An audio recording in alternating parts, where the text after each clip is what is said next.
Alright, hello everybody, it's me, Clock, and we're playing My Confounding Cat is Criminally Cute, a visual novel about,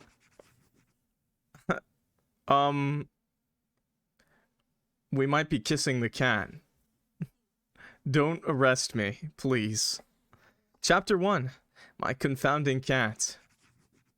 But it might be a boy's love? And the art is by EKKOBERRY! Let's fucking go! We might stan EKKOBERRY art on this channel. Angelique. Alright, I believe that should be everything. Now tell me, you will be able to finish my potion in time, won't you, Aster? If you don't know who EKKOBERRY is, they made, I played it on the channel, Just Kiss Him already. That was a really fun boys love game. And, that was a little loud. Anyways, it was a really fun boys love game, and they did all of the art for this game. Although this is I'm pretty sure made by ebi-hime, a visual novel developer. They've made tons of visual novels, Yuri, Yaoi, just a lot. I haven't played too many from them, but I've played like one or two, I think. I just don't remember their names. But anyways, we'll start the game now. Please, by the way, download the game for yourself in the link in the description below. Check it out. Leave a rating, okay, on itch. Help them out. Please promise me that you won't let me down. This commission is very important to me, as you ought to know. If I do not get that potion in time, I fear I will not be able to attend my maman's ball. That would be a most distressing turn of events for all involved, given my dear maman has spent so much money on procuring me a dress. And oh, what a dress it is! It really is divine. It has the most wonderful sleeves. They're gauzy and they sparkle just like the sunlight, and their bodice is embroidered with stars. Ooh, stars. It's the most darling thing. And the shoes! There's not a single thought going on in this guy's head right now. I try to look politely intrigued by Angelique's chatter, but that's easier said than done. I couldn't care less about women's clothes, and Angelique's boasting isn't doing anything to help. It's actually making me want to kick her out of my home as quickly as possible. But I can't do that. I must work for a living. Ugh. It would be a huge social faux pas. Angelique would never forgive me for it. I've never been unfortunate enough to get on Angelique's bad side, but I've heard she has something of a vicious streak. About 80% of the stuff which comes out of her mouth is about balls.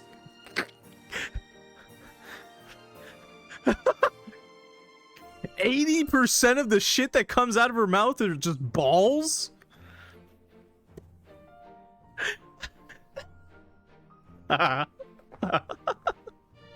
Sorry. Let me just recompose. Gowns and ball gowns, but she's not one to be taken lightly. I would never make the mistake of doing that, not when she's a member of the esteemed Lumiere family. Oh, she just eats a lot of boba. Makes sense. Remember, guys, don't swallow the boba without chewing, okay? Remember, don't swallow, okay? Good advice from Clock. It is, in any case, a most wonderful dress. Always make sure to chew first. I'm very much looking forward to wearing this dress, and to the ball, of course, which my maman has taken such pains to prepare. Octo, stop! You're gonna choke! Or they'll have to rip your stomach open and unleash the balls out into the world again. You would not let her hard work go to waste, would you? She's asked me a question, and for once I don't think it's rhetorical. Oh, he's so... I'd best put on my best customer service smile and give her a proper reply. You needn't worry there, Miss Angelique. I will do everything in my power to complete your commission come tomorrow afternoon. When have I ever let you down, in all the years you have known me? Well, I suppose that is true. For a wizard, you are surprisingly very reliable. I know your kind are often regarded as charlatans who take advantage of those in need, but you have only ever been gracious to me. That is one thing that I like about you, Aster. That and your pretty face. Excuse me, you just sexually harassed me on the job? Ugh. I'm calling HR. I shall never see another wizard in all of Oxel. I fear, no, in all of Miel. With you around, you are better by far than all the rest of them, and you are so very charming, too. You certainly know how to speak to a woman. You flatter me, Miss Angelique. I am woefully indecorous in comparison to you. I mean, I did spend the last 15 minutes daydreaming about gagging her. Not that she knows about this. Hey, bro! I didn't even need to know that, bro. What? That might sour our working relationship somewhat. Well, of course. That ought to go without saying. I am the only daughter of the Lumiere family. Do we even have an HR? Are we HR? Oh, fuck. If I'm HR, I can't report it to myself. They'll never believe me. I'd never believe me. It would be unthinkable for a mere wizard such as yourself, who lives in the forest, to best me in terms of charm or charisma. Yeah. No one would ever, including myself, no one would ever believe that I charmed a girl. But you treat me with the respect I'm owed, and for that, I am rather fond of you. Now, I believe that shall be everything. I would love to stand about and chat, but I am certain you have other things you would rather be doing. Dear Aster, and I have a tea party at 2 I simply cannot miss. I will be seeing you at the close of the week. I hope that my potion will be done by then, but of course, I am sure that it will. Your abode might leave much to be desired, but your work ethic is nothing to be scoffed at. Now come along, Ninette, we have places to be. Certainly, my lady. Oh, she was cute. Angelique's loyal maid, Ninette, bows her head as Angelique says, Fare thee well. I shall see you soon, very dear Aster. Yeah. Farewell, Angelique. And you too, Ninette. Oh. Ninette, of course, doesn't say anything. Ugh! The normal response from women. Ugh! My heart. In all the years Angelique has been coming to see me, I don't think that dour maid of hers has spoken to me once. Reasonable. Sometimes I think she might be even more snobby than her mistress. In any case, I'm relieved when Angelique and her maid finally leave. Now I can finally get working on that potion I've been meaning to make a start on. Crack my knuckles, then look about the living room.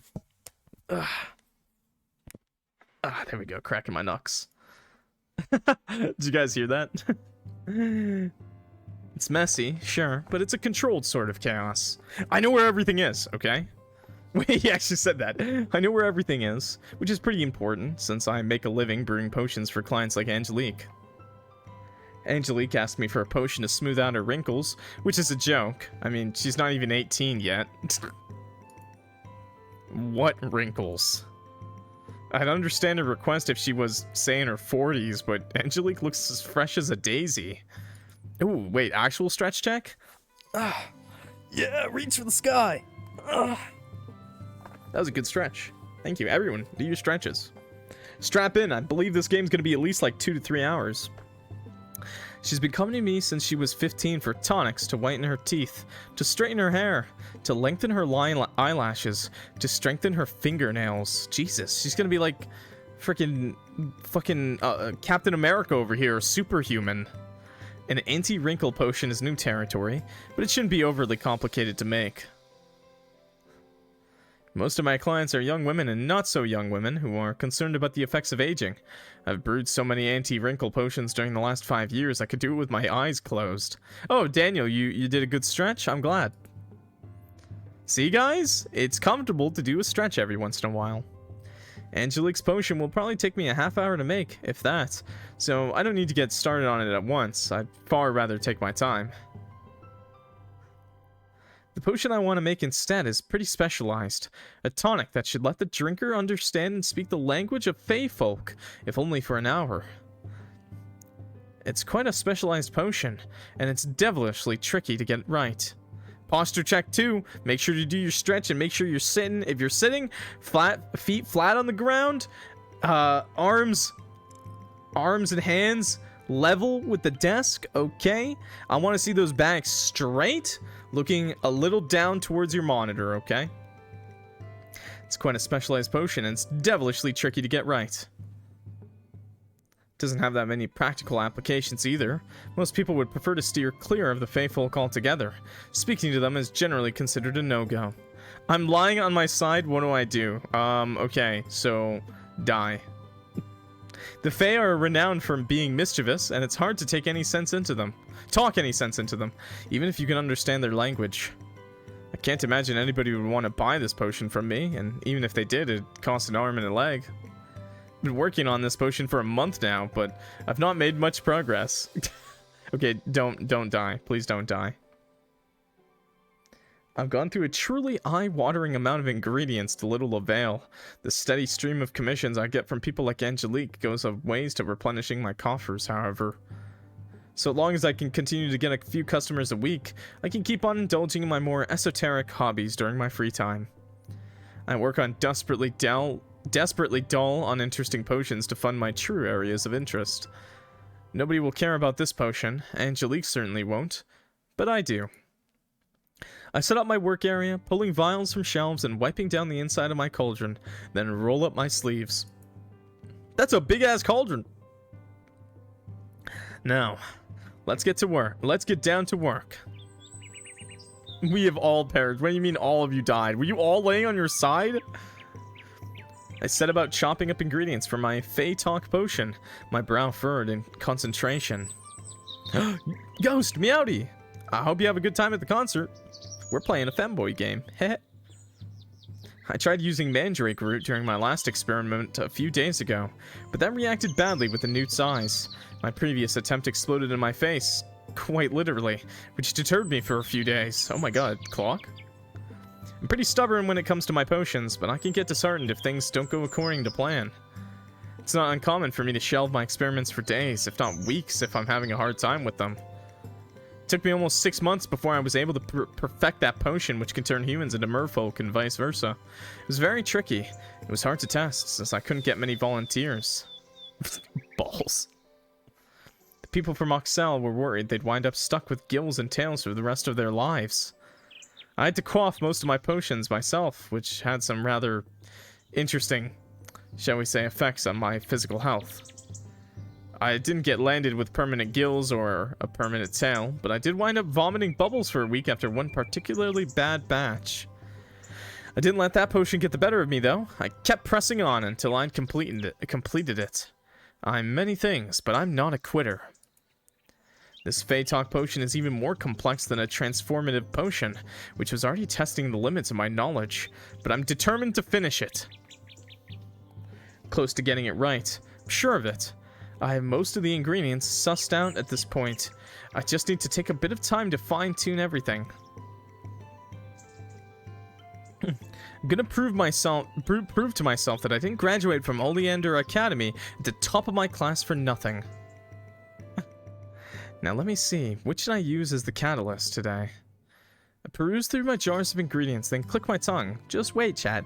You gotta build up. You gotta build up to the femboy, okay? Come on. I mean, you already have one. I have more than enough lemongrass, but I'm running low on blind worm stings and sheep's entrails. I say femboy, by the way. I'm just joking. Every boys love character is a femboy, okay? I like it. Okay. I might have to stop by Oxel at some point later in the week to stock up on the ingredients I can't forge for myself. Cute boy equals femboy, basically. Yeah. I don't make the rules. It wouldn't hurt if I had a few more bat wings at my disposal either, or lizard gullets. But there is definitely a Catboy, and it's definitely a boy's love, just to let you know. Since my stores are looking pretty dire, I should be conservative with today's efforts. I chop sorrel, parsley, and thyme, then grind the end of a bicorn's horn into a fine silver powder. All of these ingredients get dropped into my cauldron at irregular intervals, alongside a bunch of wild carrot and a few choice toadstools. I mix everything together counterclockwise, clock reference, all while keeping a close eye on the color of my concoction. My potion was moss green at first, but with a bit of stirring, it starts to turn a pale, almost iridescent pearl. It's quite pretty, actually. I wonder if that's a good sign. I continue stirring, reciting enchantments under my breath all the while when... Thud! What the... Did something just fall down my chimney? What's going on? I look around my cottage, then groan. Ugh. Oh no. My cottage has never been very tidy, but right now it looks like a battlefield. The floor and the walls are pitch black. The soot from the fireplace has gone everywhere. This is gonna be such a pain to clean. Well, at least my ingredients look untouched. I'm relieved that everything's where it ought to be, more or less, but what caused this mess? I've had birds fall down the chimney a couple of times, but whatever this was made such a loud noise, I doubt it's a startled jackdaw.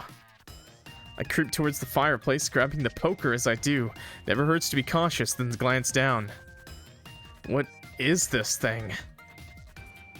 It's a little hard to tell since it's pitch black, but... Oh, it's so cute! It's a kitty!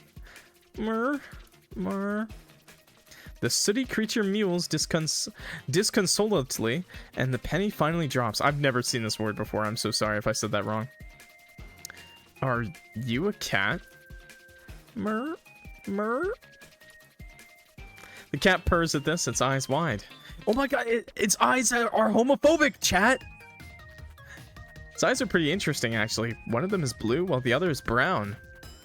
I don't think I've ever seen a cat like this before, actually.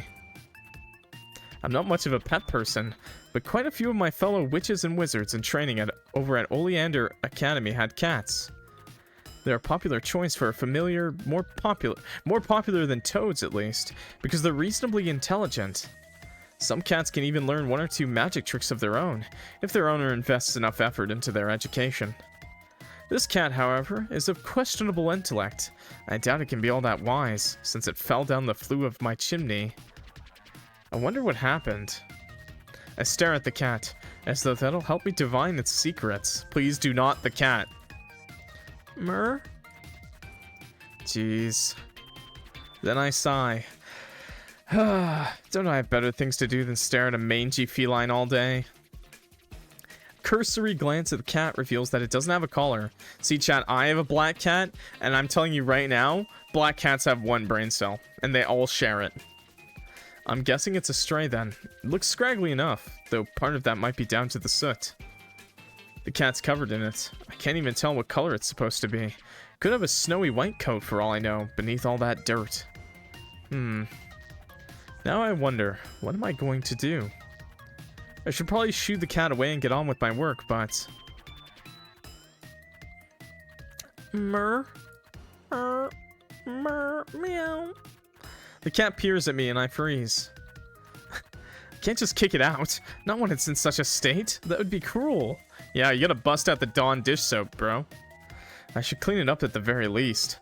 If I leave the cat like this, it might develop some sort of lung problem. That's exactly what would happen.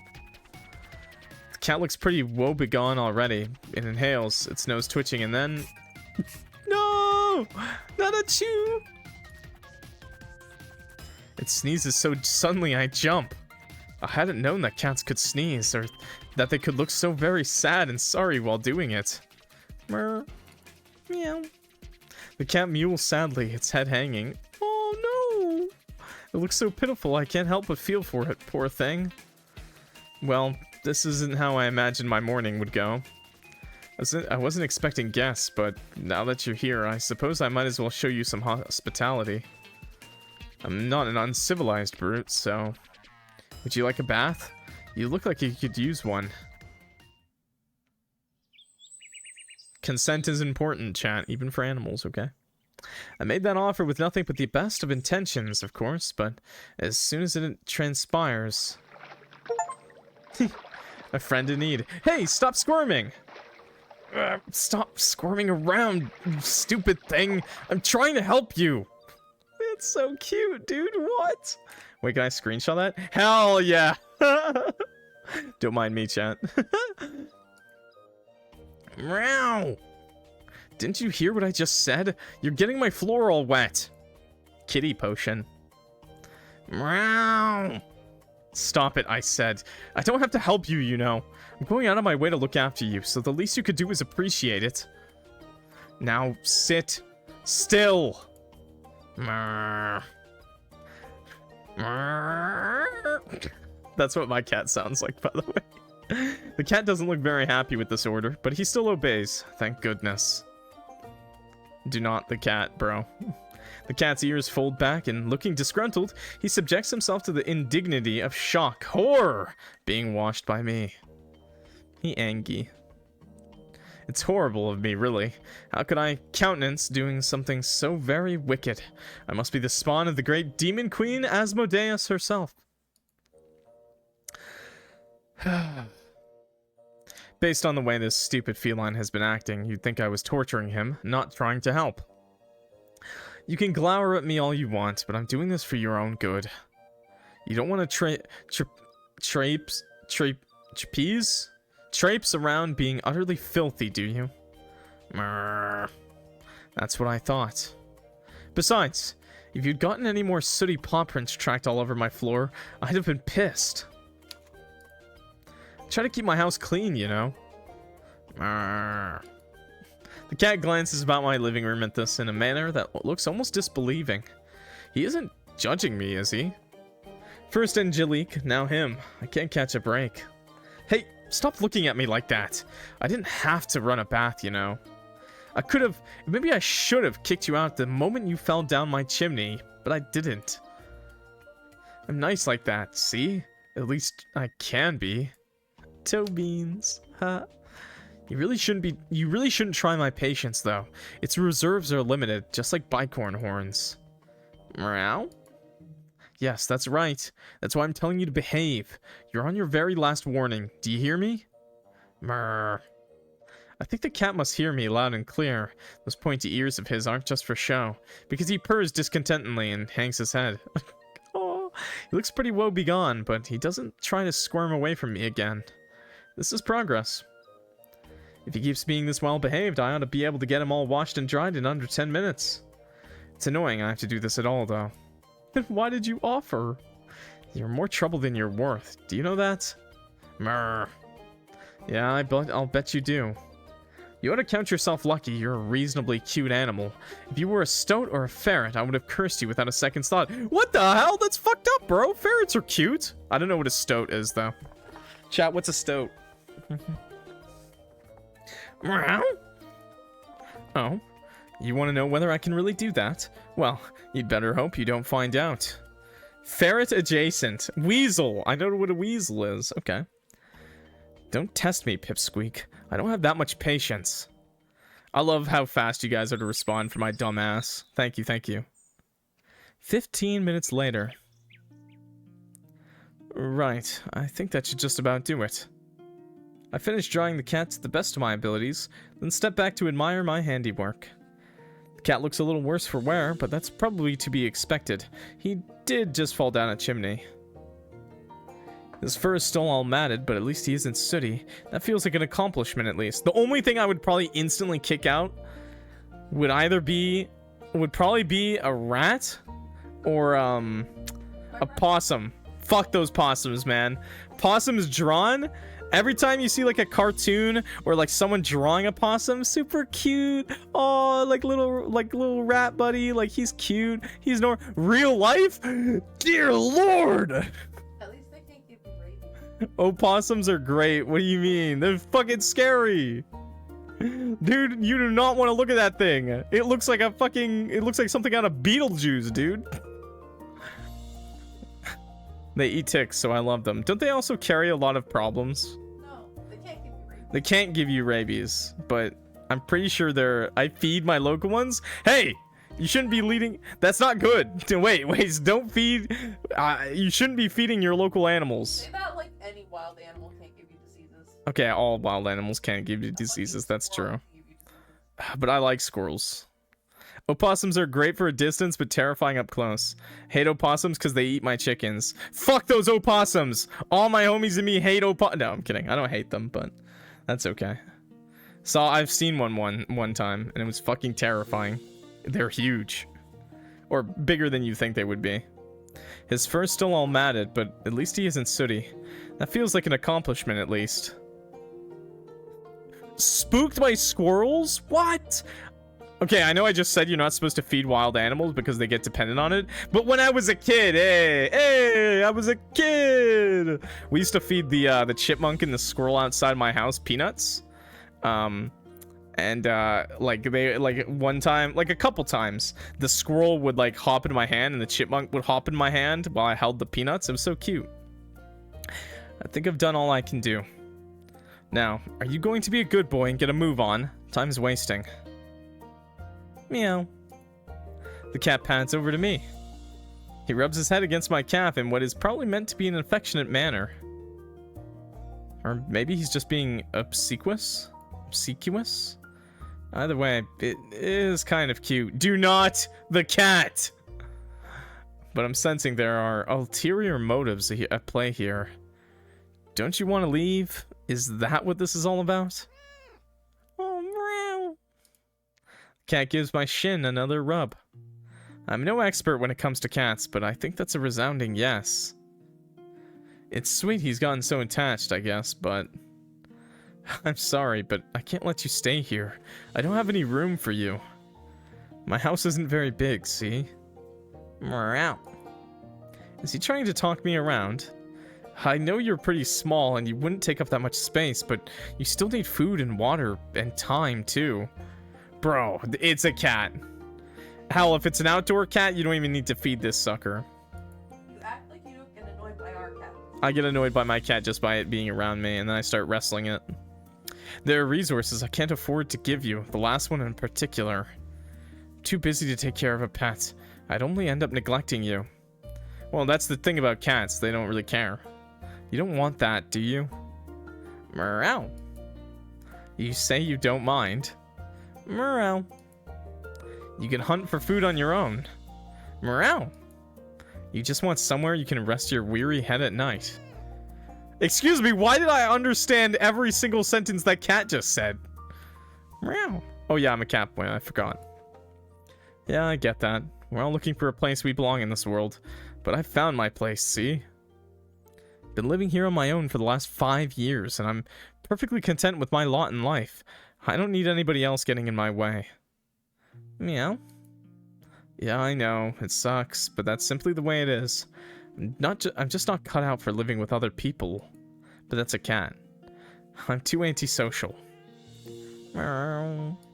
You can only say that, you silly thing, because you don't know me. We're still strangers. Meow. You'd like to change that? Meow. How enthusiastic. I'm glad you think so highly of me, but I bet your opinion changed pretty quickly if you actually lived with me. I can be quite unbearable, or so I've heard. I'm a total workaholic. There's nothing I care more about than my potions. Clock, don't let them leave or they'll get— What?! Okay, never mind, the cat's staying with me. Who the fuck is out here? What?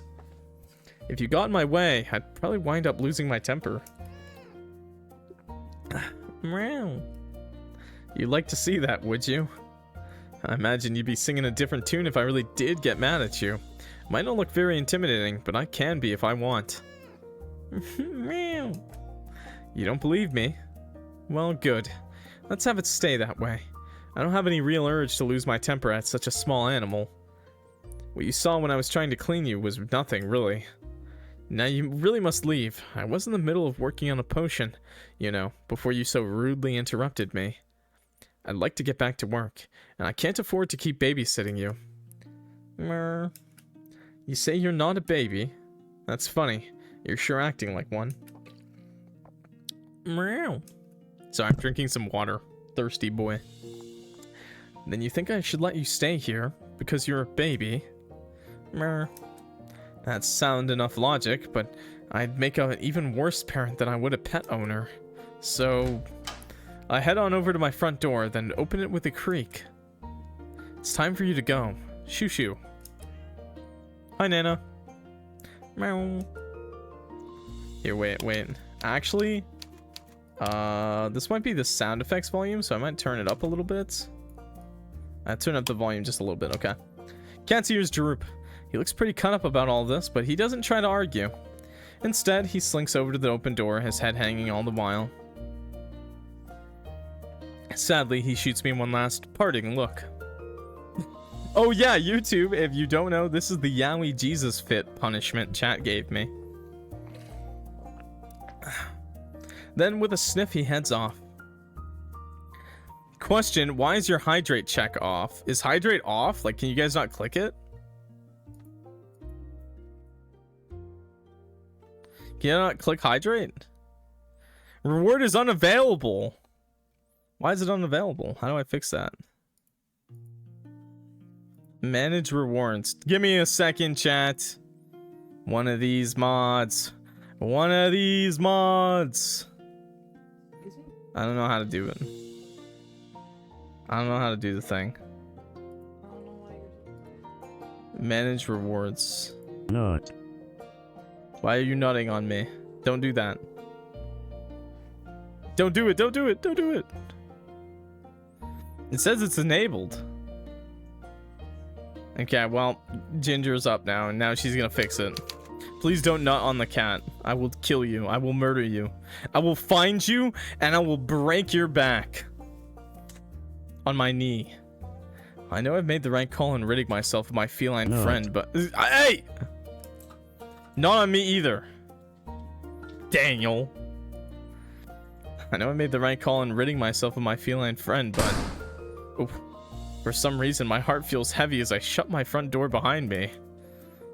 Do I miss him already? Okay, pull yourself together. There's no sense in fussing this much about a single silly cat. I mutter this to myself as I turn my attention back to my potion. I'd like to make a bit more progress, but I can't focus. For whatever reason, my heart doesn't feel in it. I don't usually have any issues with concentrating. In fact, it's always been the opposite. I used to get so embroiled with my private studies back in Oleander Academy that I'd stay up all night in the library perusing through the ancient leather-bound books. I'd completely lose track of time, so much so that when the bell rang for morning classes, I'd jump in alarm. I endured many sleepless nights back in school, largely owing to my own obsessive thirst for knowledge. That might, in hindsight, be one of the reasons why my classmates used to avoid me. Ginger just called me a nerd. I must have looked a bit of a wreck, what with my horribly pasty skin and the dark bags under my eyes. Hey! That's my look! I probably lent myself to my classmates' jeering thanks to my slipshod appearance. I've never been one to care about my looks, really, or to brush my hair. Yeah, I feel very called out right now. What do you mean? What? Thank you. Preening over my own reflection in a mirror seems a waste of time when there are so many books to read in the world, so many potions to be brewed. Based. I'd rather indulge myself in my interests, not fritter away at the limited time I have on this earth poring over my appearance. I prefer to devote my time to something that'll last. Writing academic treatises, making new discoveries, and brewing tinctures. My research has always filled me with the motivation I need to get out of bed in the mornings, no matter how warm my sheets might be, but... it's no good. Can't get into the swing of things today. I keep dropping my ingredients, both down myself and onto the floor. My workstation is scattered with bits and pieces of crushed lavender, decapitated bluebell heads, and finely ground bicorn horn.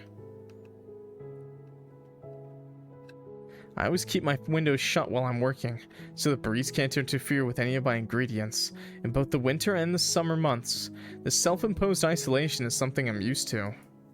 But my house is starting to feel uncomfortably stifling. My nostrils quiver when I inhale and I sneeze. Achoo! I wonder if this is because of the soot. I did try to sweep up the floor after that cat fell down the chimney, but I was in a hurry, so I don't know if I did the most thorough of jobs. I've not been breathing in stray soot for the last 15 minutes, have I? That's a bit of a worrying thought. But what happens to my hand is even more worrying. I was dicing some ingredients with the blade of my trusty knife when I sneezed, and the sudden unexpected shock of it made me jump. The blade of my knife shifts and then... Damn it! That stings. I set my knife down on my cluttered work table and examined the base of my left thumb. I'm hoping that was just a scratch, but... oh, great. This is all I need. I've cut myself. The cut is a fairly shallow one, but it's starting to bleed, albeit in a hesitant, almost pathetic manner. What do you mean I bleed pathetically? No! I bleed like a man. A few droplets of crimson ooze from the shallow line which bisects the bottom of my thumb, and I click my tongue. I'd like to press on with my experiments, but making a potion while you're bleeding is a big no-no.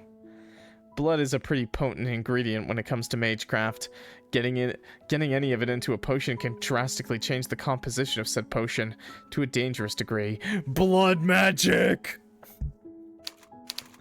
Blood alchemy! It's my time! This is a lesson I learned the hard way when I was fiddling with a potion to soothe sore throats back in Oleander Cat. Oh no, what does the blood do? What does the blood do to the soothe sore throats? I can only imagine how dirty of a thought that must have been. I worked on that potion in my room late into the night, and when I was so focused I didn't pause to light a new candle when my old one went out. This made it incredibly easy, perhaps inevitably so, for my right hand to slip.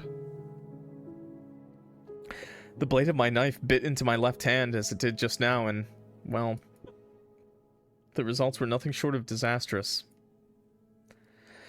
I did manage to finish that potion, but it didn't soothe my sore throat. In fact, it gave it back. It felt like I was choking. The unwitting introduction of my blood instead turned the potion into a truly hellish concoction, which gave me an awful fever. I was laid up in the infirmary for almost a week, sweating bullets, all the while hallucinating that I was being tormented by tiny imps with pointy pitchforks. No, just a prick. I'm not keen to relive that experience in a hurry.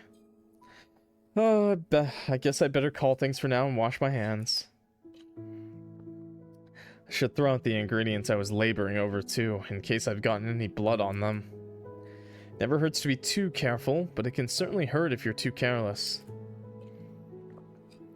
This is a pretty major setback, though. Those were the last of my foxgloves, and now I've bled all over them. Dude, I thought you said we bled pathetically. What do you... Are we a squirter? Or are we dry as a desert? Make up your mind. If I want to keep going with this potion, I'll need to head outside to pick some more ingredients. It's a hassle, but... I guess that's the price I have to pay for getting so distracted. I wash my wound and dress it. Then once I've staunched the bleeding, I get ready to go out. I retrieve my trusty wicker basket and slide on my firm, sensible boots. Expensive boots I bought from Moxill's market 3 summers ago. That are made, according to the enthusiastic hawker, from real dragon hide. I'm not sure whether these boots are actual dragon hide or not, but they're sturdy enough. They aren't pretty, but they get the job done. Then, to nobody in particular, I murmur, I'm heading out. As is to be expected, however, nobody replies. Other than the occasional clients, my home is pretty much always empty. I tell myself that's the way I like it, and it is, really, but I do wonder sometimes. Maybe the incessant silence is kind of sad. Just a little.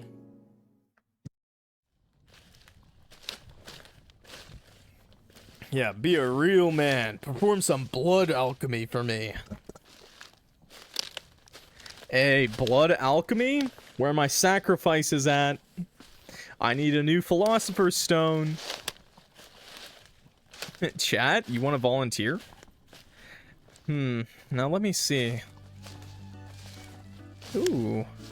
I peruse the forest with eagle eyes in my search for the ever-elusive foxgloves. Sometimes, when I require several different sorts of flora for my experiments, I'll head over to Oxel, so I can buy all of the flowers I need in bulk from a florist's. Don't bonk me. I might be a man with no romantic experience to speak of, but I'm on first-name terms with every single major florist in Oxel. I go to the florist once a week, and that's at the bare minimum, to stock up on ingredients. Most people might pop into their local florists to buy roses for a paramour, primroses for their parents, or lilies for those who have dearly departed, but I've never had to make a trip to the florist for personal reasons. For me, it's strictly business. I guess that might sound a little sad, but I've never thought of it that way. Really, I haven't. I keep a wide berth from people because I don't much care for them. I'm fond enough of my mother, I suppose, but I'd rather not spend more time with her than I have to. She asks too many questions about my love life. I think she might be hoping that I'll give her grandchildren before long, which... well, good luck with that. I'm getting distracted, though. I am not a midget! We'd go to Oxel for these foxgloves, but Oxel is a good half-hour's walk away. I don't feel like expending that much energy on a few flowers. If I'm going to go all the way to Oxel, I might as well pick up all the other ingredients I need from the local apothecaries, and then I'll be there all day. What? You're all so mean! I just went to grab my flowers and head back home. I don't think I can deal with more socializing today. Not after my earlier meeting with Angelique. She's completely drained by energy reserves, like some sort of social vampire. At least the forest is peaceful enough. I know social vampires, they're crazy. They literally feed off of you losing your energy, man, your vibe. Every moment you get more tired and bored around them, they're feeding. That's why you gotta keep an eye out for their eyes. They glow. Colin Robinson. At least the forest is peaceful enough. Tall, proud trees rise up around me wherever I look. Their trunks are gnarled and knotted with age, and their boughs are bent and twisted. Nobody understands that reference but me and Ginger, but that's okay. If you know a Colin Robinson, beat him up for me, okay? Verdant leaves festoon these branches, through which the sunlight shimmers, dappling the forest floor in the top of my head. Actual anime moment today, I was walking, and there was a gust of wind, and it's fall in Canada right now, so a bunch of leaves like went up in the air, and one of them landed on my head. And I was like, wow, I feel like I'm in the anime. I was like, wow. It's a lukewarm sort of a day. Not too hot, nor too cold. A few birds chirp among themselves, hidden amongst the branches, and the undergrowth shifts with smaller animals, rabbits and squirrels. It's all very pleasant. I like the forest. That's why I chose to live out here, but... I can't find any here either. Right now, I just want to find my foxgloves. I'm so focused on them, I don't hear the telltale rustling before it's upon me, but I do hear the high-pitched yowling that accompanies it. Oh! What in the... Now, is it just my imagination, or does that horrible screeching sound a lot like... Kitty! I was right. It is a cat after all, and it's not just any cat. I recognize those eyes. Your homophobia is unmistakable. This has to be the same black cat which fell down my chimney earlier, and it looks like he's gotten caught up in yet another sticky situation. The cat is suspended in the air by several thick dark vines, vines which can only belong to a mandragora. Don't let the cat... What the hell do you mean? This is the worst. Mandragoras are the bane of my existence. I can't stand them. They come in all shapes and sizes, but they're good at making nuisances of themselves regardless of their stature. They're living plants which roam the woods, scooping up prey indiscriminately with their vines so they can chow down on them. Mandragoras have large flowery heads which open up at the center, where they can deposit their victims, birds, small animals, and even people. I've been caught up by a couple of mandragoras in my time when I was busy foraging for ingredients. It's always incredibly annoying, but these encounters have never been much more than nuisances to me. Mandragoras can grow to be very large, but they all have one key weakness. Since they're essentially overgrown flowers, they're highly susceptible to fire. An ordinary person or an ordinary animal would find it hard to best a mandragora, but I'm not an ordinary person. I'm not an ordinary person or an ordinary animal would find it hard to best a mandragora, but I'm not an ordinary person. An ordinary person or an ordinary animal would find it hard to best a mandragora, but I'm not an ordinary person. An ordinary person or an ordinary animal would find it hard to best a mandragora, but I'm not an ordinary person. more than a match for these monsters. I'm not particularly scared, therefore, of this unexpected foe. Arson! It might be bigger than me, but most things are. That's something I've learned to... well... I've not made peace with it, exactly. I wouldn't mind being a few centimeters taller. I wish it was a little bit taller. I wish it was a baller. But the respective differences in our sizes doesn't really matter. I can turn this thing into Tinder in an instant. Alright, you. Out of my way. I'm not interested in playing your little games. I was in a bad mood already, and seeing you has made it even worse. He's not like the other girls. Now get out of here. What's happening? Get out of here. Yeah, I'll get you down from there, so don't worry. I'm not about to let you choke to death, no matter how stupid you may be. Nobody deserves a fate like that. Though, really, what sort of cat falls down a chimney, then gets caught by a mandragora? Don't you have any sense of self-preservation? You're so stupid. Daniel? Not that I can talk, I suppose. Given I've been captured by monsters like this a few times before, but hey ho. Brace yourself now. I'm not going to target you. This might hurt a little. Just lights the cat on fire. Burn. Plumes of flame burst from my palm, searing the mandragora in an instant. And half of the cat! Oh. The mandragora lets out a truly horrible sound upon realizing its predicament, something that's halfway between a howl and a scream. It shifts to and fro, perhaps in an attempt to put out the flames which have begun to consume its leafy body, but it's in vain. The fire continues to spread along its vines, towards its core, its flower-shaped head, crowned by noxious pink petals. The mandragora swishes its large, leafy body back and forth, and during the commotion, its grasp on the black cat slackens. Its singed, still burning vines convulse and then...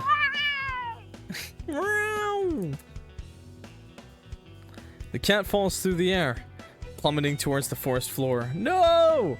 I don't know much about cats, but I do know they're supposed to be good at landing on their feet. The drop was pretty high, however, and the cat is falling fast. I can't say I fancy this feline's chances all that much. I don't trust him to come out of this unscathed. I didn't set that mandragora on fire, so its victim could be flattened against the forest floor 0.05 seconds later. Wind! Cringe. A crowd, a second spell. Not a moment too soon. Bro hasn't even learned how to cast magic without speaking the words. Oh, what are you gonna do when someone throat punches you? A pocket of air solidifies beneath the cat's body before he can hit the ground.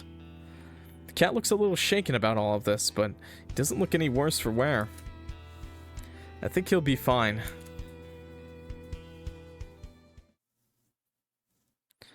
You silly thing.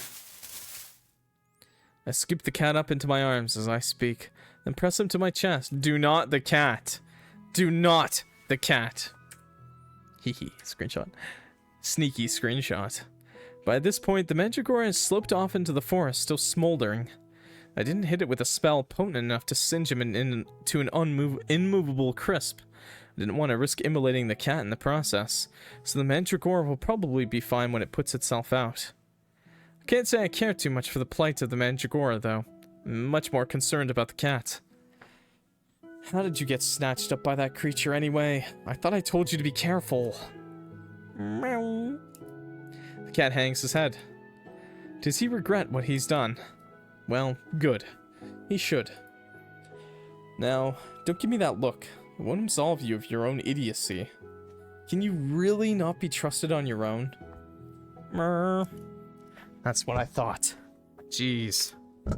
Cats don't literally have 9 lives, you know. That's just a superstition. You can't afford to be so cavalier. Do you promise you'll be more careful in the future? Meow. Oh, my cat actually is meowing now. Oh, I'm scared. My cat, he's hearing me meow and he's like meowing back. Oh, that's so funny. Well, good. I wouldn't want to take a suicidal cat back home with me. That sounds like it'd be a huge headache. Turns and looks at the cat. You fucker. My cat tries to die all the time. Honestly, every day, at least once. Mer. The cat looks at me curiously. I guess that means if I had to translate from cat, you want to take me back home with you. Well, duh. Haven't we established that you need someone to look out for you? It wouldn't feel right letting you go off on your own when you'll probably get yourself in trouble again. My cat's name? It's Soba. It's my black cat that's bothering me right now.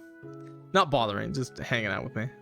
It'd be like throwing you to the wolves, quite literally. Mer.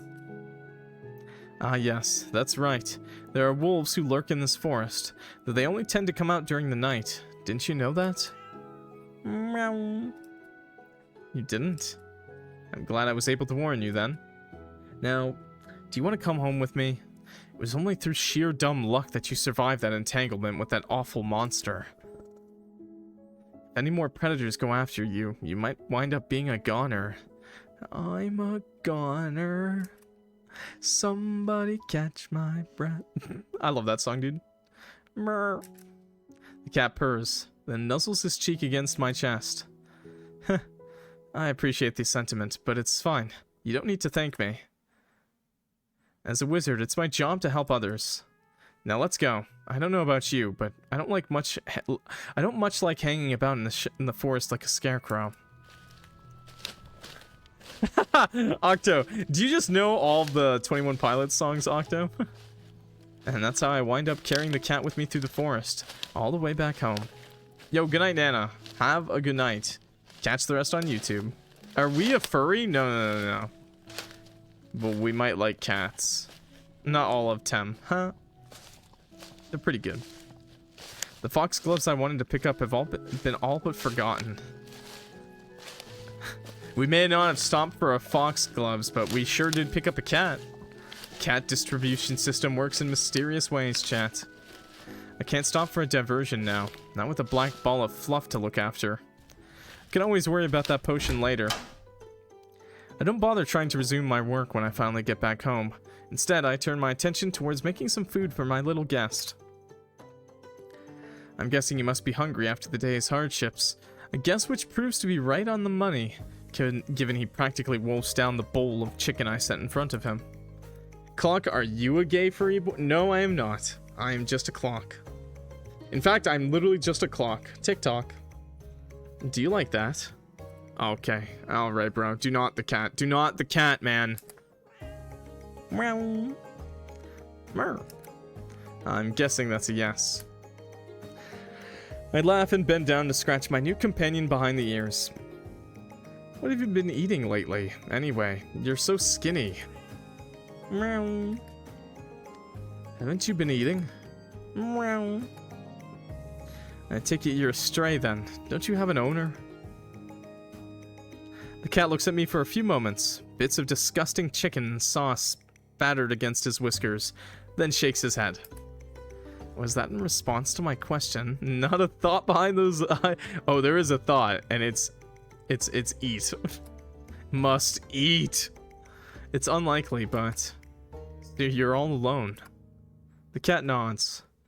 He might not be as stupid as I thought. Yeah, he's dumber. That's a bit sad, though I did already have my suspicions. If you had an owner, you'd have a collar, which you did. Pfft, yeah, right. My cat, I could never put a collar on my fucking cat, dude. Did you just put a Kesha reference in my chat? Kesha. I haven't heard that in like 20 years from now. Ginger said base, though. It's not like there's any houses around here anyway, other than mine. You're quite a while away from Oxel. I do wonder how you wound up here. But I doubt you'll be able to tell me that. That demands more than a yes or no answer, doesn't it? Mer. Well, whatever. I don't know what your story is or where you came from, but none of that matters now. You're with me, and I'm going to look after you. I promise. not much of a people person, but having a pet might not be too bad. And you know what? I don't tell this to anybody who stops by. I like to keep my feelings to myself, you know. But I doubt you'll be relaying this to anybody. You can keep a secret, can't you? I thought so. I knew I could trust you. You're not like any of my classmates back at Oleander Academy. Grit my teeth together, reminded momentarily of the unpleasant times I had back at that academy. I've not cared to interact with people very much since my school days, beyond what was necessary for my survival. I interact with my clients, under duress sometimes in Angelique's case, and I can talk to the various shopkeepers in Oxel, but I don't really enjoy it. I don't like being around people in general. Based, same. Same. He's so me for real, chat. He just like me, for real. That's what I always tell myself at least, but sometimes I guess I do get a little lonely here all on my own. He's just like me! I'm clutching the monitor right now, face right up against it, crying.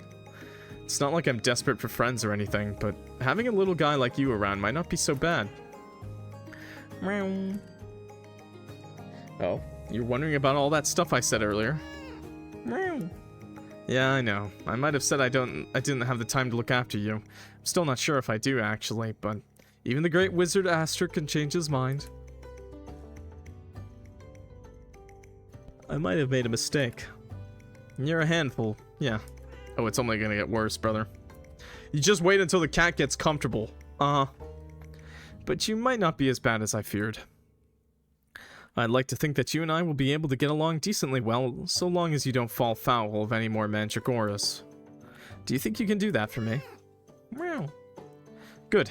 I like your enthusiasm. Let's give this a go then, shall we? I'd already given up on myself, but maybe even I can make a new friend. Later that night. Jeez. What a day. I reach for my cape and tug at it with tired fingers. I feel pretty weary from the events of the last 12 hours, so much so it's more of an effort to remove my cape than it really ought to be. Today was supposed to be relaxing. Or as relaxed as I ever permit myself, at least. I hadn't intended for a stray cat to fall through the flue of my chimney, but then again, does anybody? And I certainly hadn't expected to rescue the same stray from a bleeding mandragora. Really has been a day full of surprises, and if there's one thing I don't like, it's surprises. I vastly prefer it when my life goes the way I had planned, down to the T, though that, of course, isn't always possible. Today's events made that readily apparent. I continued to fumble with my cape, cursing as I do so. Damn it! I really must be tired. Just sleep with the cape on! Cape stays on during set. This is why I hate it so much when my daily routine gets thrown. It has a pretty devastating effect on my efficiency as a functioning human being. And if there is one thing I dislike, it is being inefficient. Clock, do you like spaghetti? Do you ever eat it raw, or am I just... What? Why would I eat spaghetti raw? No, I do not eat raw spaghetti. I don't even like regular spaghetti that much. Our time on this planet is finite. As such, we ought to use it effectively. I don't really have the time to spare to fuss over stray cats. But despite that, I still went out of my way to rescue that silly stray. I wonder why. Raw spaghetti is good. No, it's not. It's literally the definition of bland. Bland and uninteresting. I contemplate this, all while engaged in the arduous task of getting undressed, when I hear the now familiar sound of footfalls in the hallway. I turn, blinking as my bedroom door creaks. It swings back, then reveals a lithe dark body, four-legged with pointed ears and a striking pair of mismatched eyes. This body belongs, of course, to my newfound companion, the stray cat whose foolish actions have been occupying the lion's share of my thoughts during the last 5 minutes. The cat purrs at me, his head tilted, and I frowned. My fingers still about my cape as softly as I say, "Now, what are you doing here? You're not afraid of sleeping in the hallway on your own, are you? Meow. Cat meows again, in a tone I'm half tempted to describe as ingratiating. Is he trying to get on my good side? If so, he might be smarter than I gave him credit for. His eyes do look rather bright. They seem more perceptive than those of a regular cat. But maybe I'm projecting. I don't spend much time with cats in the whole, or any animals in general, for that matter. Apart from the dried out pieces of them I use for my potions, so I might be applying human attributes to this cat that it doesn't have. It is plain to see, after all, by looking at him, or down at him, that he's only an animal, and a foolish one at that. I click my tongue. What? Deserved and raw? What are you saying, Daniel? It'll be hard for me to sleep tonight, if you insist on mewling like that, and you've distracted me plenty already. I'm beginning to regret taking you in. The cat meows again, then pads over to me and rubs his head against my leg. Aww. Is this supposed to be an apology for all the trouble he's caused me earlier? That's literally how my cat apologizes too. No, like, Yeah, he rubs his face against your knee, and then when you least expect it, he bites it. If so, it's not wholly sufficient as far as an apology goes. But, well, alright, I can admit it. It is rather charming. No, it's alright, don't worry. I'm not going to throw you out. I didn't go to all that trouble of rescuing you from that awful mandragora so a hungry wolf could turn you into a tasty snack. Morale. If you don't want to be alone, I guess you can spend the night with me. Is that what you want? Morale. Alright, I get the message. You can stay here, provided you don't make too much of a racket. Do you think you can behave yourself? Morale. The cat meows and nods his head, and what I can only suppose is a scent. I can't say that I'm crazy about the thought of sharing my room with anybody else, but a cat makes for better company than another human. He is less noisy, if nothing else, when he isn't purring, that is. I'll hold you to that. I offer the cat a small smile, then finish stripping off my clothes. Oh yeah! Oh yeah! Chat, we're stripping! Stripping in front of the cat! Once unclothed, I change into my pajamas, then ruffle the cat on his head. You're so clingy, though. I thought cats were supposed to be independent. Hide raw spaghetti under your pillow? I'm gonna put your mom's spaghetti under yours. I didn't expect you to start mewling the moment I retreated to my bedroom. 2 hours later. It's only an hour and a half! But maybe you've had a rough time. Yeah, do not the cat, man. It is just a cat for right now, and I'm a little concerned that it's gonna, like, drink a potion or something and turn into a person instead. You weren't kicked out by your old owners, were you? Meow. Oh, please. You're such a baby. But I guess it's fine. I could do with the company. I do wonder, though. Maybe Clingy would be a good name for you, or Tiny. You're so small. Meow. Oh, you don't like that? Meow. Well, whatever. I can think of a better name for you later. Might have to, if you're planning to hang around. Can't exactly keep calling you Cat. Yes, you can! The cat is mewing. Got that strong jawline. He's like going silent, rubbing his finger, tracing the jawline. I'm not very good at naming things, though. My potions make that pretty obvious. They have a litany of exciting titles such as Sleeping Draught 3 and Teeth Whitening Elixir number 18.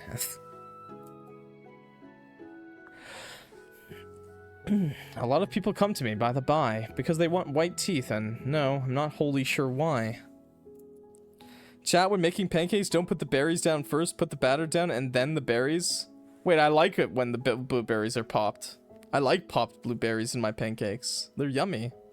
I don't like having them whole, because then you bite into them, and they just burst fucking blistering hot blueberry juice in your mouth. Ugh. Well, it shouldn't be that crispy. They don't really get crispy. How much are you frying your pancakes?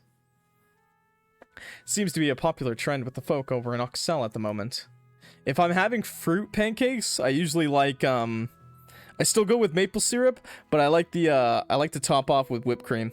Whipped cream.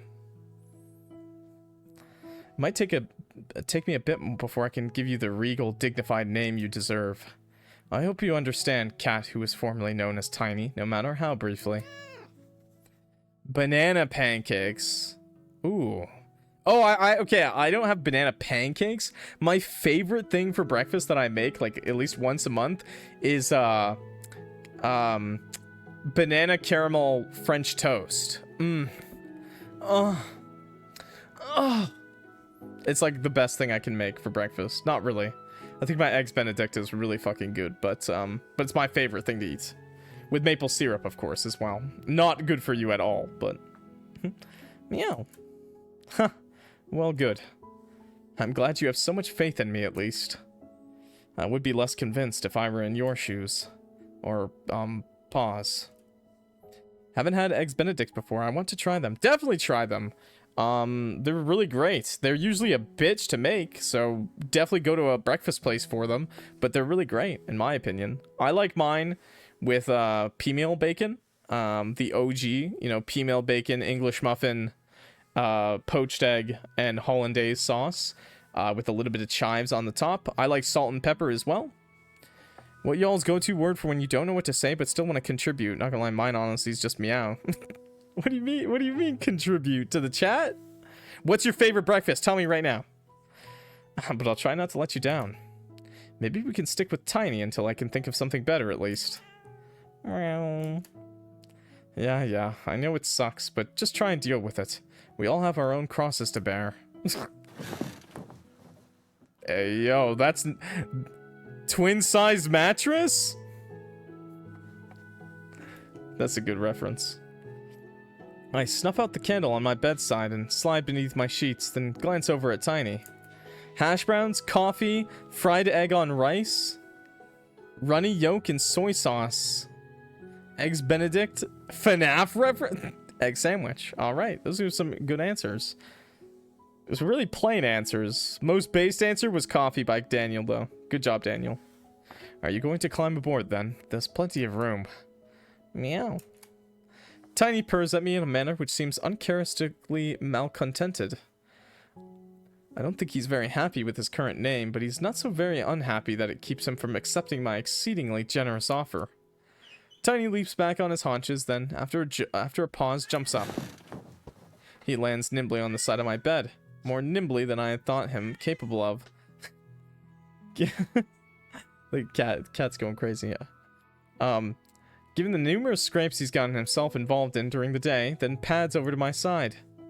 I think we're gonna see the big reveal soon. He spins about in a circle once, twice, while pawing at the mattress before he settles. He lies down on the bed in a fluffy black ball, looking a little like a bagel. The void. Then with a catty yawn, his eyelids flicker. He nuzzles his cheek against his paw and falls asleep. I watch Tiny for a few moments, smiling as he slumbers. Before, with a small yawn, I find myself pulled down by sleep's allure. My breathing begins to regulate itself in a slow, rhythmic manner, in tandem almost with Tiny's own snuffled exhalations. And less than 5 minutes later, I too doze off. Sometime later. It's a stormy night. Sorry. What? I blink groggily, dispersing a litany of white spots that are flickering lazily in front of my vision. My head is pounding and I feel dazed. What time is it anyway? I'm not sure, but it's so early the birds haven't even begun chirping yet. Is it 2 o'clock? 3? Clock reference. Urgh. I groan. Ugh. I don't usually wake up in the middle of the night. My sleeping schedule, like many other aspects of my life, run like clockwork. Clock reference. Regular, monotonous, and wholly expected. I can't say I like this change in my nightly routine very much. I didn't have a bad dream, did I? How embarrassing. I'm much too old to be jolted awake by silly nightmares. I'm already 26, for God's sake. Oh my god! Clock reference? I shift in bed, trying to get comfortable once more when... I I can feel something wrapped around my waist. Something significantly firmer and more immovable than my sheets. I don't have much to compare this sensation to, but if I have to levy a guess, it feels a little like somebody's embracing me? Hi, QPC. That's ridiculous, though. I've not been embraced in years. Not since I was a very young boy, prone to nightmares, and my mother still tucked me up in bed and kissed my forehead.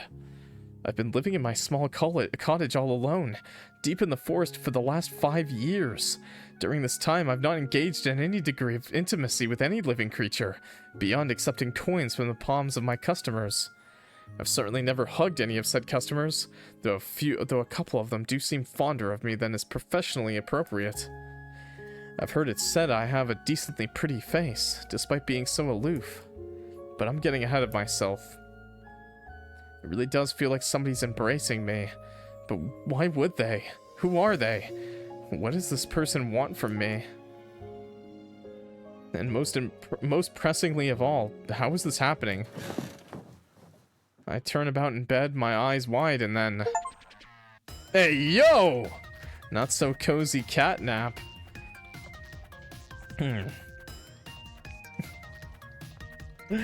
Oh. Oh, hey!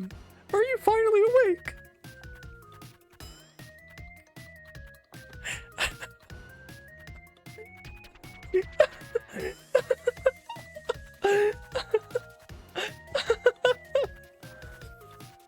Why does he look like a tanned clock? Tanned? I don't know about tan, but I don't have homophobia in my eyes, chat. What do you mean? He's just a cat boy. What do you mean he looks like me? I mean, he is pretty cute, though. I won't lie. I won't give him that voice either, by the way. I'll give him a, I don't know, like a, oh, hey, are you finally awake? I didn't want to say anything when you look so peaceful, but I've been wanting to talk to you for a while, if you don't mind.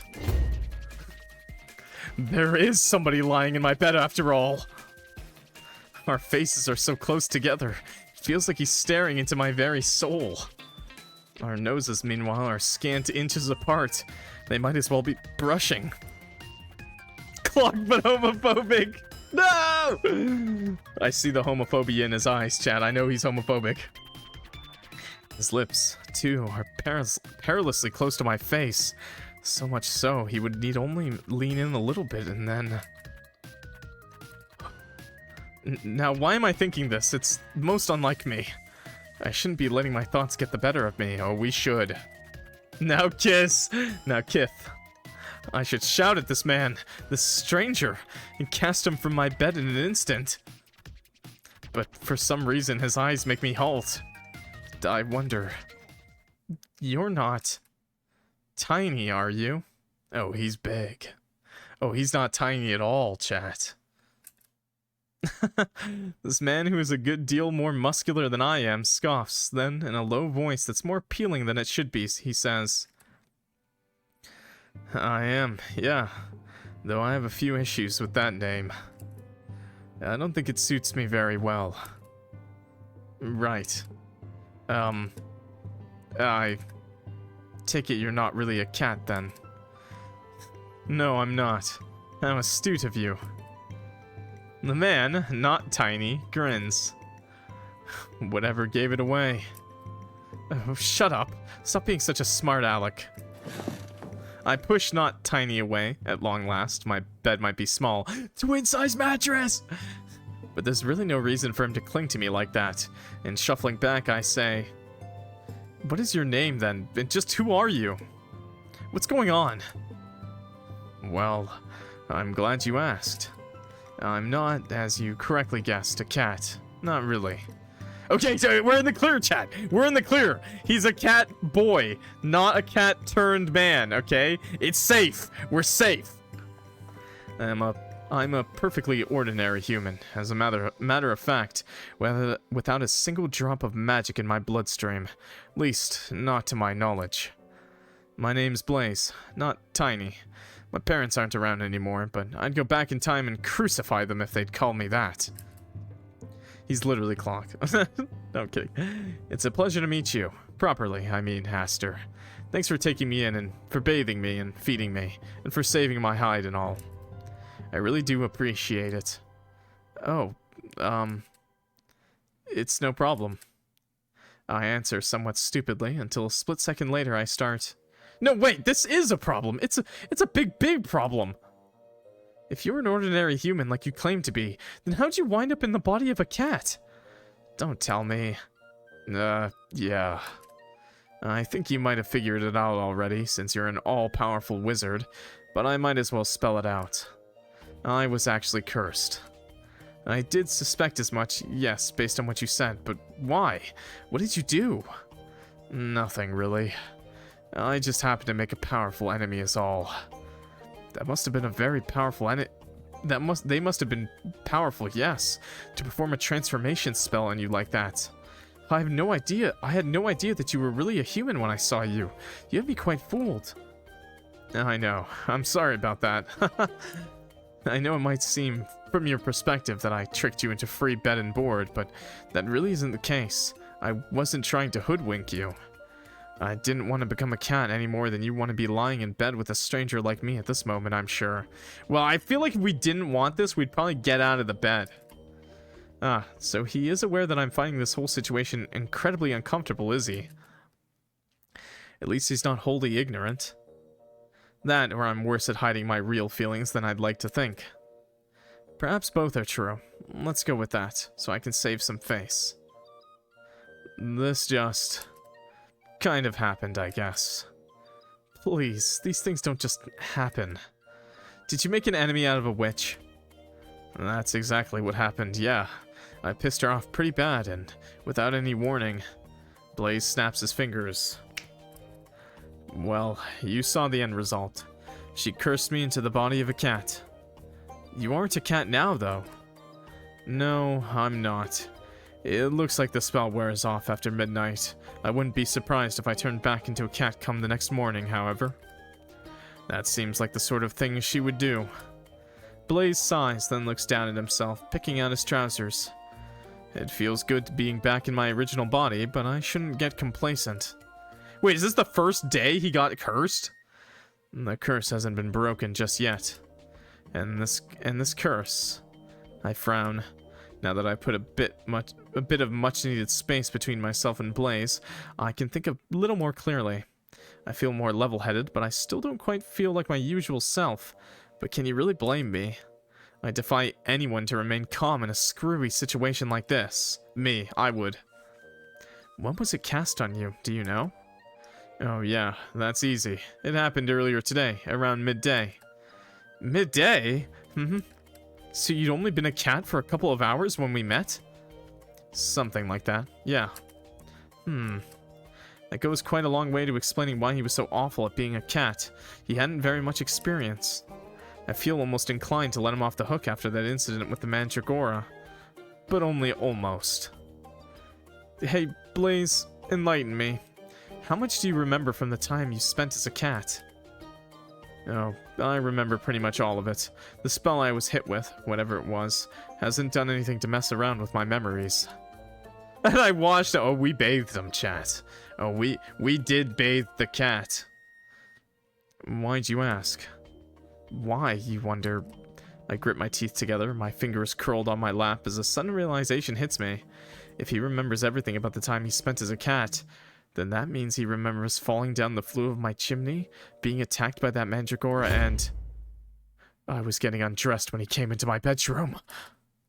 That means he saw me. He watched! He saw... Hey, Aster. Don't look so flustered. I might have seen you naked, yeah. Gah! Does he have to be so upfront about it? But it's not anything to be embarrassed about. I mean, we're both guys. You don't have anything I don't. Though you are a little on the scrawny side, I suppose. Huh? Why, of all the cheek? Is that really something you should be saying to the guy who saved your life? Hey, I'm just saying it like I saw it, and I did see quite a lot of you. I'll have you know. Well, yes, I am aware. You don't need to harp on about it. Weren't you the one who was getting hung up over it, though? You've gone all red. That should be a perfectly normal reaction, I think. You might not have any sense of decency, but I do. I'm not in the habit of stripping in front of strangers. Other than me, is that it? That's different. You know it's different. Oh. Are you saying I'm special, Aster? You're especially irritating. Know your place, you rotten brat. I plant my palms on Blaze's side, then unceremoniously, I give him a shove. I'm a lot smaller than Blaze is. According to him, I'm scrawny, and under normal circumstances, I'd never be able to shift him. I think the suddenness of my actions must have taken him by surprise, however, because he gasps. Hey! I give him another shove and he shifts, toppling over the side of my bed with a thud. Ow! Hey, Aster, what was that for? What do you think it was for? You can't just come into my house, take advantage of my hospitality, then make fun of me. I love how chat loved that so much. Yeah, we did see him naked. Fair is fair. I mean, scrawny, who asked you for your input? He's a human. It's fine. He's just a human. He's a human. We're safe. We do not have to do not the cat now. We are going to do the human. I figured it was deserved. Blaze grumbles as he sits up, still rubbing his ear. After you called me tiny. You were tiny. You were about this big. And you really are scrawny. I didn't think I was offending your sensibilities, my good sir, by saying something you want to know. Of course I know about that. I'm well aware of my own shortcomings, thank you very much. Shortcomings. You can say that again.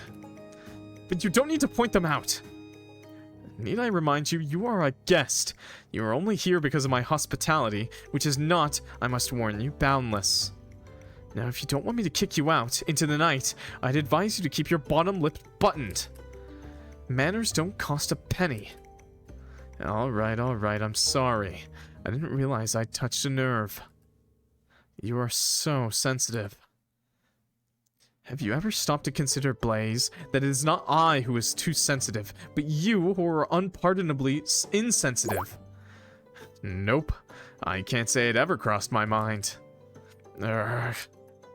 I'm annoyed by the flippancy of his response, but I'm not wholly surprised. He strikes me as the sort who acts first, then thinks later, if he thinks at all. I wonder if that's how he wound up getting cursed in the first place. He must have annoyed that poor witch to within an inch of her life. If he wasn't already suffering from the effects of one enchantment, I'd be tempted to hit him with a spell of my own just to shut him up. I can't say I'm too fond of Blaze. He hasn't made the best first impression, but I can't exactly kick him out. I guess I can let him stay, just for now. But that doesn't mean I'm about to let him back into my bed. I'd rather stick my head in my own cauldron. You really are impossible. I sigh, then turn my back on Blaze, winding my blankets back around me like a protective cape. Give him a second curse. The no PP curse. Hit him with the Oka rune. The Turbo Granny curse. Bro's gonna be Oka rune too. I'm not in the mood to engage in you any further conversation. It's all pointless, particularly given you're so unpardonably rude. Now I'm tired. I think I'm going to go back to sleep. Good night. What? Hey, Aster. Let him back in bed. You can't seriously mean to make me sleep on the floor, can you? Oh, I can. And quite easily. The floor is almost too good, in fact, for the likes of you. You should consider yourself lucky I've not banished you. My magnanimity, it really knows no bounds. What kind of necklace pendant he has? It looks like it has, like, some kind of vial in it. Yes, it's very kind of you, I'm sure. But the floor's uncomfortable. I won't get a wink of sleep down there. I'd let him back in a little angel! More like little devil. And I won't get a wink of sleep if you insist upon sharing my bed. You're much too big, and the bed is too small. It wasn't made for two people. Oh, what's a twin-size mattress, though? It's the floor for you, or nothing. But what? Don't tell me you want to spend the night out in the woods among the grass, avoiding the claws and fangs of vicious monsters. Because if that is what you're after, you're going about it the right way. Has your brief time as a cat made you appreciate life on the wild side? Spending the night with you is starting to feel like living on the wild side. You're so tetchy. I thought I was supposed to be scrawny. You can be both. Jeez. Are you still hung up about that? Yeah, it's the trope. There's only one bed trope. And they were roommates. About as much as you were over the name Tiny. Well, I guess I can't argue with that. Huh, that's funny. I thought you were the sort who liked arguing. I do usually, but maybe not this late. I'm getting pretty tired myself, and... Blaze yawns, one hand pressed to his mouth. All that time spent as a cat's really taken it out of me. I can imagine it would, yes. It is exhausting, or so I have heard, to assume a form other than your own, particularly forms which are much smaller than an ordinary human's. Did you know that a cat's heart beats at twice the speed of a person's? They do. That's right. The smaller an animal, the more quickly its heart needs to beat to pump the blood about their body. This enchantment will be putting you under rather a lot of stress. I'd be more surprised if you weren't tired. I want to see a too many beds trope. Ayo? Jeez, this is all I need. I hope this doesn't make me ill. I can't imagine being forced into a cat's body as many health benefits attached to it, no. So does this mean I'm basically an invalid? More or less, until you're able to find a cure for your current predicament. If you're able to find a cure, that is. So I'm sick, and you're making me sleep on the floor? That's really cold of you, Aster. I know. I'm basically heartless. Well, at least you admit to it. I feel like you were being an awful lot nicer to me back when you still thought I was a cat. It was your imagination. You sure? I'm positive. I'm not a nice person, you see. Ask anybody. I'm sure they'll agree with my assessment. I'm selfish, cold, and haughty. I don't help anybody, or anything, without appropriate payment. Right, I'll keep that in mind. Blaze's voice trails away, and soon silence fills my darkened bedroom. That's a creaky-ass bed, though. Oh man, it's real loud when we're going at it. I turn over beneath my sheets, hoping to get back to sleep, or at least some approximation of it when... Hey, Aster. What? I told you I was cursed by a witch, right? You did, yes. But what does that have to do with anything? Her name's Charmaine Velour, and she's the daughter of a wealthy family, and they all live in this huge house over in Oxel. The Velours, I recognize that name.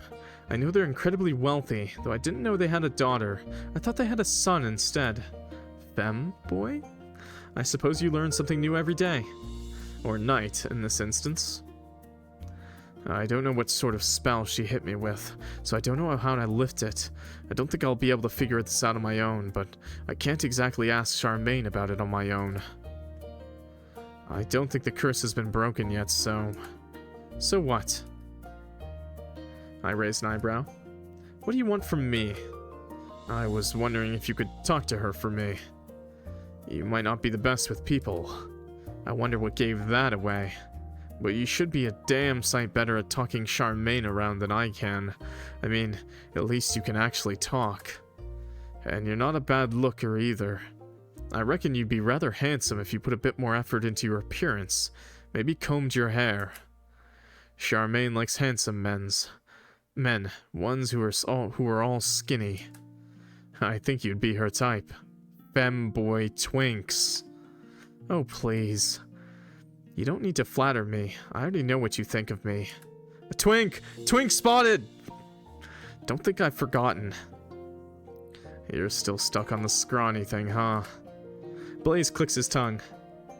For a great all-powerful wizard, you're surprisingly immature. And you're shameless for asking for favors for me when I've done nothing but all day. I already saved your life once. Do I need to keep going out of my way for your stupid sake? It was probably your fault you got cursed to begin with. Figure it out yourself. I would, but I can't. Not the way I am. The whole cat curse is gonna work against me, and you know it.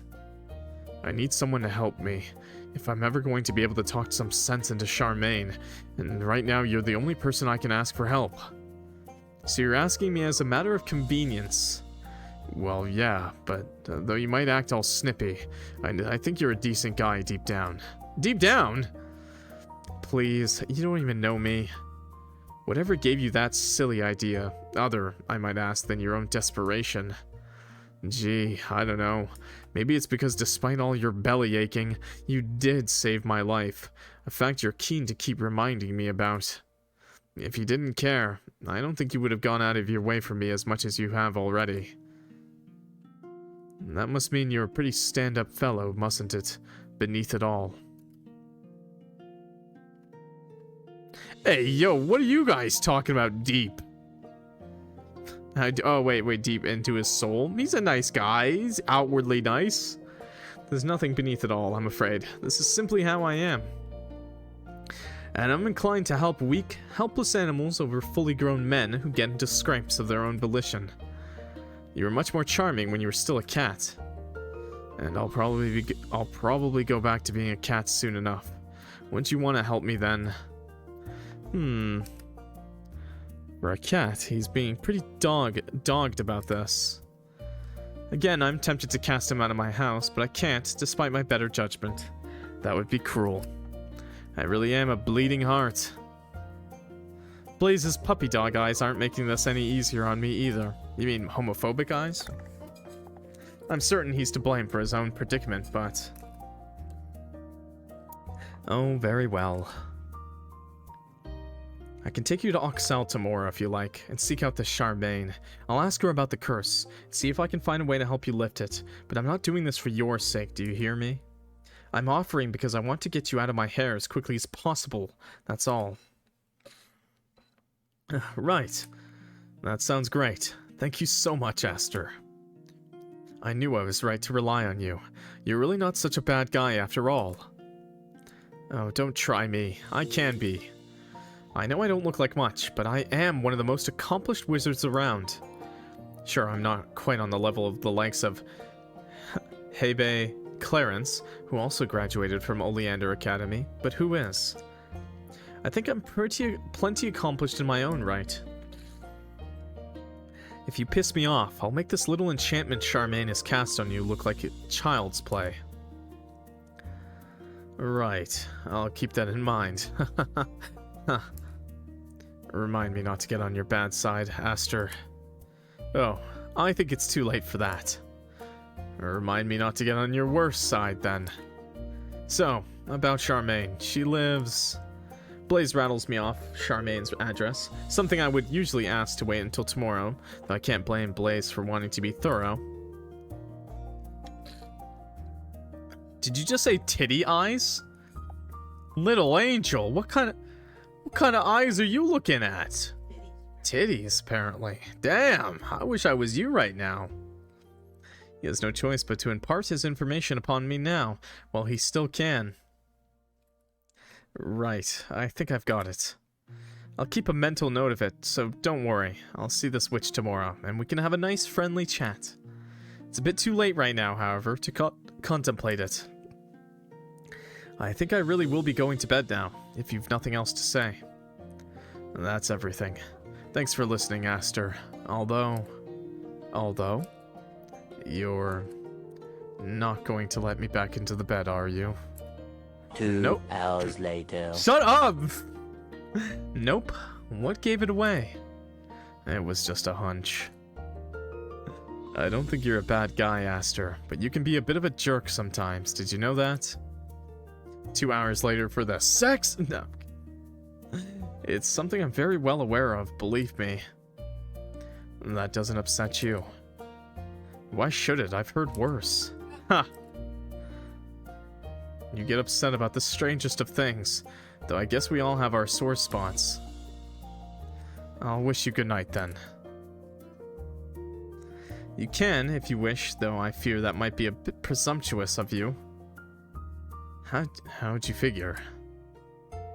I doubt, after everything that has happened between us, that my knight will approach the outskirts of good. This has all been a massive farce. I'm exhausted. Wait, get in bed with him. So saying, I nuzzle my cheek against my pillow. It feels comfortingly cool against my skin, which is still a little flushed, though why, I can't say. This isn't about the scrawny remark, is it? I should be over it by now, but... Jeez. The thought that Blaze saw me naked isn't an easy thing to shrug off. How am I supposed to look him in the eye after all of this? My twink. My twink physique. Oh no. It should be easier, I guess, come tomorrow morning, once he's turned back into a cat. I find him less exhausting when he has 4 legs. Cats really are superior to humans. They're soft, sweet, and fluffy, and they can't insult me. The perfect cat. I exhale softly, my lips pursed, and my fingers curled about my sheets. Until, after a few slow, sluggish minutes, the last of my consciousness escapes me. We didn't even throw bro a pillow. Then, I fall fast asleep. Blaze is literally just raw-dogging that floor right now to sleep. Aster is a reclusive wizard who wants to be left alone. Finished Chapter 1, My Confounding Cat. Aster. This is so cute! What the hell? This changes when a cute cat falls down his chimney. What the hell? This is so freaking cute! Charmed by the cat, Aster chooses to take him in. I don't believe this is a demo.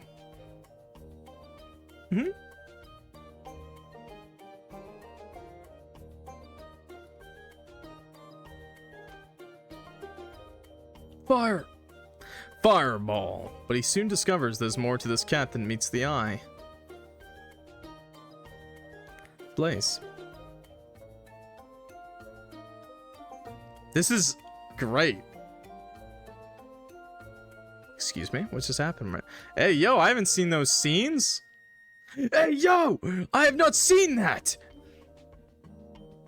My confounding cat is criminally cute. Kiss?